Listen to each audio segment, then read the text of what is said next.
Saya harus mengatakan secara jujur, kita belum merdeka yang sesungguhnya. Kenapa? Yang pertama, saya melihat indikatornya, yaitu masih terjadinya adanya persekusi terhadap rumah-rumah ibadah.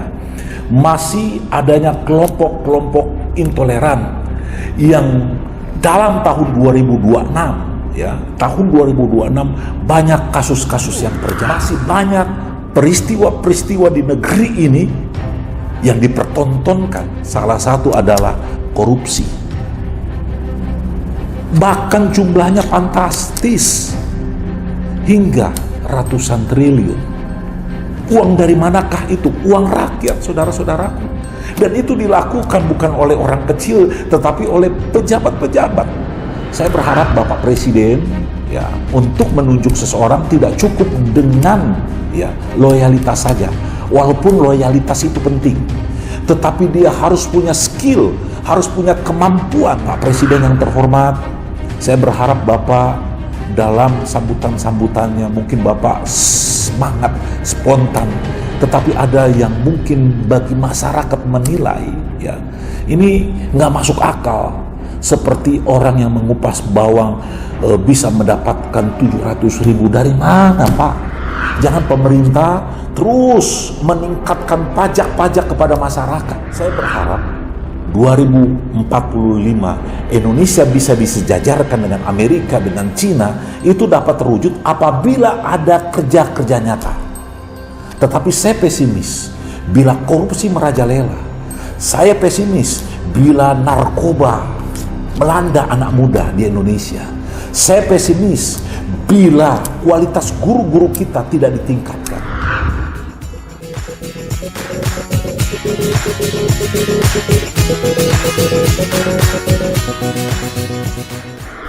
81 tahun sudah, sang saka merah putih berkibar bebas di bawah langit Ibu Pertiwi. Gegap gempita kemerdekaan menggema, dari ujung jalan setapak di pelosok desa, hingga membelah angkuhnya gedung-gedung pencakar langit ibu kota. Secara hukum, ya, penjajah telah lama angkat kaki dari bumi Nusantara. Tapi, mari berhenti sejenak, menatap lebih dalam pada realita yang mengiris hati di sekitar. Ratusan triliun uang rakyat dirampas oleh mereka yang berdasi. Jurang kemiskinan masih menganga lebar. Harga sembako yang mencekik, hingga jutaan sarjana muda yang kebingungan mencari ruang untuk sekadar berkarya. Di tengah euforia perayaan HUT RI ke-81 ini, sebuah pertanyaan besar dan menohok dilontarkan oleh Dr. Sapta Baralaska Utama Siagian, seorang teolog kebangsaan sekaligus analis intelijen. Baginya, kemerdekaan hari ini masih sebatas ilusi jika intoleransi, korupsi, dan ketimpangan masih menjajah bangsa ini dari dalam. Ini bukan sekadar keluh kesah. Ini adalah teguran keras, sekaligus pesan cinta dari akar rumput untuk pemerintahan Presiden Prabowo dan para pemangku kebijakan. Sebuah seruan agar mimpi Indonesia Emas 2045 tidak berhenti hanya sebagai slogan kosong di atas spanduk jalanan. Seperti apa refleksi kritis yang akan membuka mata hati tentang arti kemerdekaan yang sesungguhnya?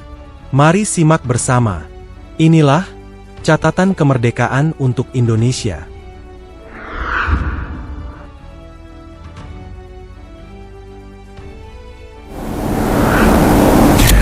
Bapak Ibu saudara-saudaraku yang saya hormati, 17 Agustus tahun 2026 ini adalah 81 tahun Indonesia merdeka. Tema yang diusung dalam HUT RI yang ke-81 ini berbicara tentang Indonesia berdaulat dan Indonesia yang makmur. Jadi Indonesia berdaulat, adil dan makmur. Nah, jujur Bapak Ibu, saudara-saudara yang saya hormati yang mengikuti program acara ini, apakah kita sudah benar-benar merdeka? Ini menjadi refleksi pertanyaan bagi kita semua masyarakat Indonesia. 81 tahun ini menjadi perenungan kita, apakah kita sudah merdeka? Secara de facto dan de jure, benar Indonesia sudah merdeka dari penjajahan, termasuk penjajahan Belanda. Kita tidak terbelenggu, kita tidak dijajah oleh penjajah itu. Tetapi 81 tahun Indonesia sudah merdeka yang diproklamasikan oleh Soekarno-Hatta menjadi perenungan bagi kita dalam perjalanan waktu itu. Ternyata saya harus mengatakan secara jujur, kita belum merdeka yang sesungguhnya. Kenapa? Yang pertama saya melihat indikatornya, yaitu masih terjadinya adanya persekusi terhadap rumah-rumah ibadah. Masih adanya kelompok-kelompok intoleran yang dalam tahun 2026 ya, tahun 2026 banyak kasus-kasus yang terjadi, banyak kasus-kasus yang mempertontonkan hal itu. Pertanyaan mendasar adalah, di manakah Pancasila itu? Sebagai warga negara, 81 tahun Republik Indonesia merdeka mengajak kita untuk semakin mencintai Pancasila ini. Semakin kita bisa membumikan Pancasila ini, bahwa Indonesia bukan milik satu golongan. Indonesia milik semua, banyak golongan. Dari Sabang sampai Merauke, banyak suku-suku, banyak ras, dan juga banyak agama yang ada di Indonesia. Termasuk 6 agama yang resmi dan juga agama-agama suku yang harus dihormati. Nah, ketika kita bicara tentang Indonesia merdeka, saudara-saudaraku, apakah kita sudah merdeka? Saya harus mengatakan kembali secara jujur, belum. Masih banyak peristiwa-peristiwa di negeri ini yang dipertontonkan. Salah satu adalah korupsi. Bahkan jumlahnya fantastis, hingga ratusan triliun. Uang dari manakah itu? Uang rakyat, saudara-saudaraku. Dan itu dilakukan bukan oleh orang kecil, tetapi oleh pejabat-pejabat. Pertanyaan mendasar, kita dipertontonkan dengan OTT, kita dipertontonkan dengan kasus-kasus korupsi. Apakah kita sudah merdeka? Ternyata kita belum. Lalu kalau kita bicara tentang apakah kita sudah merdeka, kita juga belum, Bapak Ibu. Masih banyak PR besar di negeri ini. Masih banyak ketimpangan di negeri ini antara si kaya dan miskin. Orang untuk makan saja susah. Untuk itu Bapak Ibu yang mengikuti program ini menjadi perenungan bagi saya dan kita semua di 81 tahun Indonesia merdeka. Sudahkah kita merdeka? Sejujurnya kita belum. Mari kita rubah, mari kita baharui, mari kita doakan negeri ini supaya hukum dapat ditegakkan, supaya korupsi bisa diberantas, supaya kasus-kasus narkoba bisa ditekan. Dan saya yakin kalau semua bergandengan tangan, kalau semua lintas sektoral tidak ego, saya yakin Indonesia menjadi bangsa yang besar, yang sangat apa? Sangat rakyat Indonesia, bangsa ini sangat disegani oleh bangsa-bangsa yang lain. Itu saja dari saya, bahwa sesungguhnya dalam penilaian saya, kita belum merdeka.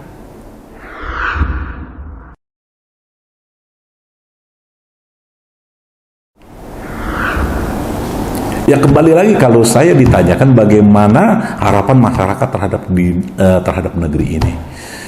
81 tahun Indonesia merdeka, Bapak Ibu Saudara-saudaraku. Perjalanan waktu yang mengajak kita untuk merefleksikan perjalanan negeri ini. Saya berharap di 81 tahun Indonesia merdeka ini, harapan masyarakat apa? Pangan dan juga kebutuhan-kebutuhan hidup masyarakat itu dapat terpenuhi. Jangan harga-harga bahan-bahan pokok terkadang hilang, terkadang harganya melonjak, harga yang tidak stabil. Kemudian pemerintah juga harus kreatif. Jangan untuk menaikkan anggaran, pemerintah terus memberikan pajak-pajak kepada masyarakat. Masyarakat menjerit. Dengan kata lain saya ingin mengatakan harapan masyarakat yaitu juga adanya tenaga kerja, pengangguran masih banyak, lapangan kerja terbatas, banyak rumah-rumah yang tidak sesuai, banyak orang yang masih tinggal di daerah-daerah yang tidak layak disebut dengan rumah. Begitu juga masalah kesehatan, masih banyak akses-akses yang belum bisa dirasakan oleh masyarakat kaum marginal.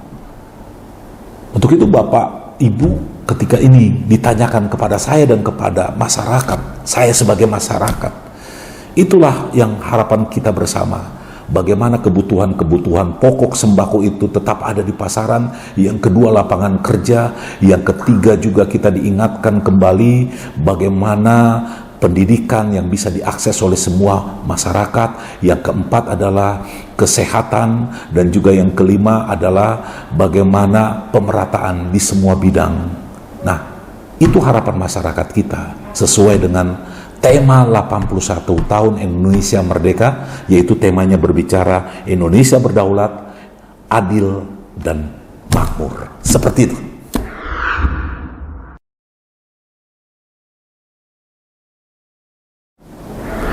Ya, masalah-masalah yang terjadi di negeri ini. Kalau ditanya negara ini punya masalah, gak punya lah. Mengurus Indonesia yang begitu banyak penduduknya, 280 sekian juta penduduk Indonesia, yang banyak sekali kepulauan, dan juga dari Sabang sampai Merauke, tidak gampang mengurus Indonesia ini. Jadi kita juga tidak bijak kalau menyalahkan hanya kepada pemerintah saja. Tetapi juga pemerintah juga harus juga menyerap aspirasi rakyat. Nah, saya melihat masalah-masalah apa saja yang masih melanda negeri kita ini. Ada 3 hal yang paling besar yang saya ingat ini. Pertama, masalah korupsi. Kedua, masalah narkoba. Dan 3 adalah masalah yang paling penting, itulah intoleransi. Masalah itu dalam setiap tahun pasti membesar itu. Bagaimana caranya? Apakah kita menyerahkan ini kepada pemerintah? Itu juga tidak bijak. Pemerintah, masyarakat harus sama-sama bergandengan tangan untuk melihat pada PR-PR yang harus dikerjakan untuk menyelesaikan masalah-masalah yang terjadi di negeri ini. Di tahun 2026 ini, saya mencatat poin-poinnya. Apa yang menjadi masalah kita? Pertama, masalah korupsi dan tata kelola. Ya, masalah korupsi dan tata kelola. Saya berharap Bapak Presiden untuk menunjuk seseorang tidak cukup dengan loyalitas saja. Walaupun loyalitas itu penting, tetapi dia harus punya skill, harus punya kemampuan saat penempatan yang dia diberikan kepada seseorang. Tidak cukup dengan kekerabatan saja. Dan yang kedua, masalah yang terjadi di negeri ini adalah masalah kemiskinan dan ketimpangan. Benar, dalam pidato Presiden beberapa hari yang lalu, bahwa penguatan ekonomi di Indonesia ini semakin membaik. Terima kasih Pak Presiden dengan kerja kerasnya. Tetapi sebagai warga negara, saya ingin menyampaikan masih banyak Pak ketimpangan antara kaya dan miskin. Masih banyak Pak terjadinya pelanggaran HAM di negeri ini. Masih banyak Pak antara Pulau Jawa dan non Pulau Jawa, ketimpangan itu. Ini PR kita bersama. Begitu juga masalah-masalah yang dihadapi oleh Indonesia ini, masalah pengangguran dan lapangan kerja. Banyak jumlah orang yang mau bekerja, tetapi lapangan kerja yang sangat terbatas. Bila pemerintah tidak bisa menyerap, apalagi sarjana-sarjana yang baru tamat di tahun 2026 ini, kemana mereka akan bekerja? Sedangkan mereka juga butuh makan. Kalau pemerintah tidak memperdulikan itu, akan terjadinya kriminal di tengah masyarakat. Saya berharap pemerintah juga memperhatikan masalah pengangguran dan lapangan kerja di tengah-tengah masyarakat. Begitu juga masalah pendidikan dan juga sumber daya manusia. Ini yang sangat penting. Saya setuju dengan adanya MBG, tetapi MBG itu jangan salah sasaran. MBG itu lebih diprioritaskan kepada saudara-saudara kita yang berada di wilayah 3T tadi, yang di wilayah-wilayah tertinggal, di wilayah-wilayah perbatasan dan sebagainya. Kemudian Pak, dana MBG yang begitu besar itu, ya, jangan mengabaikan pada pendidikan di Indonesia. Kualitas guru kita harus di-upgrade Pak. Jangan kita temukan ada guru nekat yang tidak pada bidangnya. Harusnya anggaran APBN itu lebih diprioritaskan untuk pendidikan sumber daya manusia para guru yang akan mencetak kader-kader bangsa ini. Jangan guru-guru honorer yang masih menjerit karena gaji yang terbatas. Jangan karena guru-guru yang lain di negeri ini, khususnya di perbatasan, yang besok masuk, besok tidak masuk.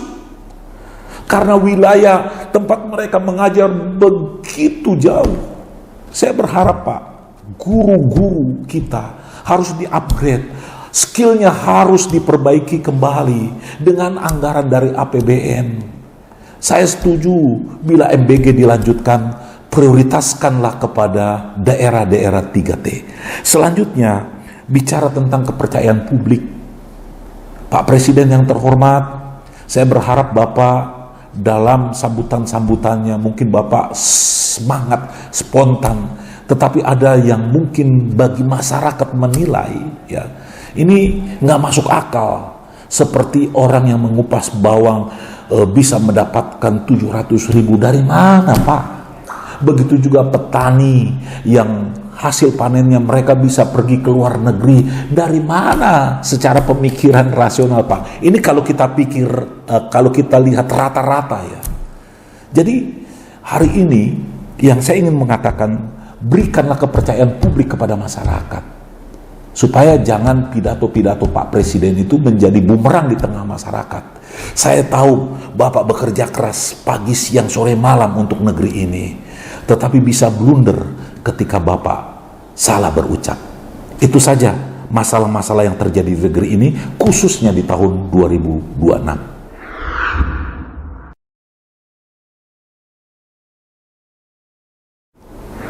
Ya, saran saya kepada pemerintahan Bapak Prabowo, Pak Prabowo yang terhormat, saya menyampaikan ini bukan karena saya punya sentimen kepada Bapak, tidak sama sekali. Saya menghormati Bapak dan sistem demokrasi bahwa Bapak dipilih oleh rakyat.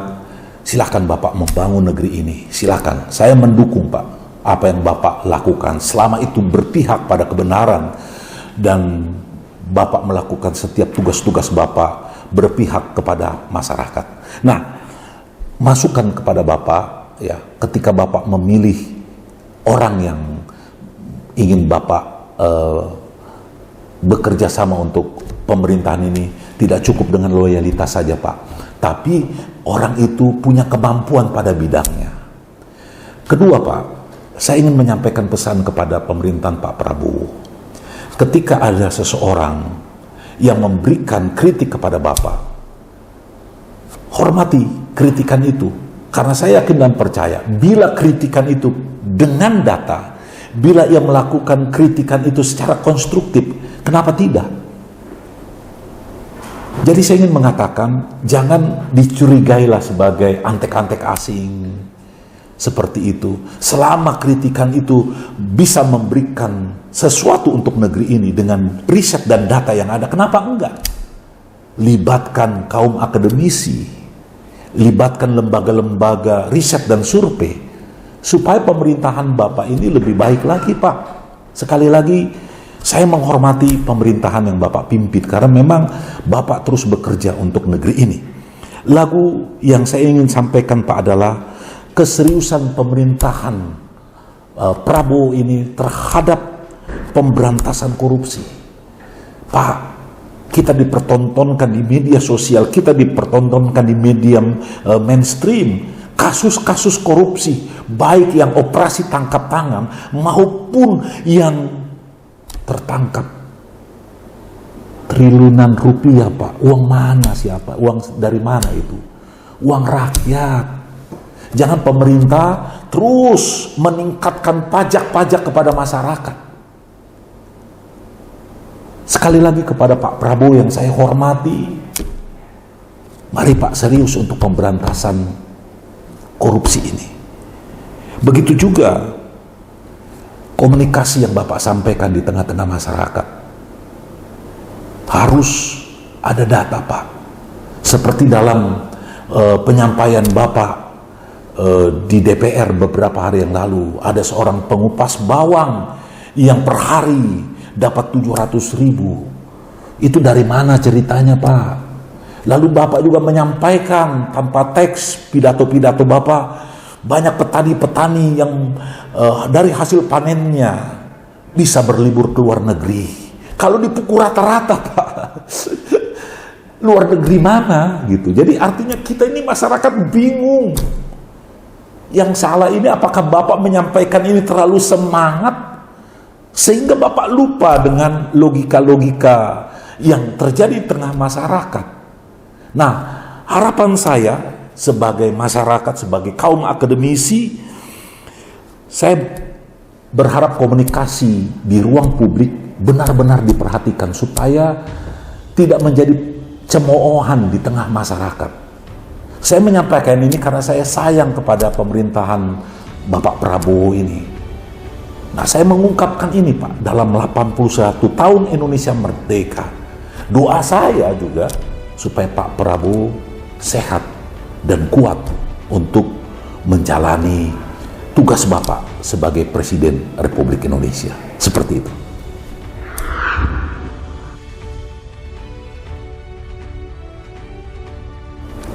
Tahun 2045 adalah tahun emas bagi Indonesia. Mendengar itu saya senang. Tetapi pertanyaannya adalah apakah tahun 2045 sebagai capaian yang bisa diwujudkan? Waktu yang akan membuktikan. Nah, saya berharap, ya, ini bukan sebuah slogan, saya berharap 2045 Indonesia bisa disejajarkan dengan Amerika, dengan Cina, itu dapat terwujud apabila ada kerja-kerja nyata. Tetapi saya pesimis bila korupsi merajalela. Saya pesimis bila narkoba melanda anak muda di Indonesia. Saya pesimis bila kualitas guru-guru kita tidak ditingkatkan. Tapi bila Indonesia mau mencapai tahun 2045, tahun emas, bisa disejajarkan dengan Cina, bisa disejajarkan dengan Amerika, mari kita buktikan dengan kerja-kerja nyata. Kualitas guru diperhatikan, gaji guru diperhatikan, dan mari ini bukan diberikan, tugas ini bukan diberikan kepada pemerintahan Pak Prabowo saja, tetapi tugas kita. 2045 bukan waktu yang panjang lagi. 20 tahun lagi, Bapak Ibu. Apakah kita bisa menjadi bangsa yang berdaulat, bangsa yang adil, supaya kita memperoleh kemakmuran, supaya 2045 tahun emas bukan hanya sebuah slogan. Saya yakin bila kerja nyata, keberpihakan kepada pemerintah, kepada rakyat itu bisa dilakukan oleh pemerintahan Republik Indonesia. Saya mengucapkan Dirgahayu Republik Indonesia ke-81 tahun, sejahtera rakyatnya, pemerintahnya, pemerintah yang bijaksana. Kiranya Indonesia dengan Pancasila dapat hidup rukun damai dan Indonesia tetap diperhitungkan oleh bangsa-bangsa yang lain. Terima kasih.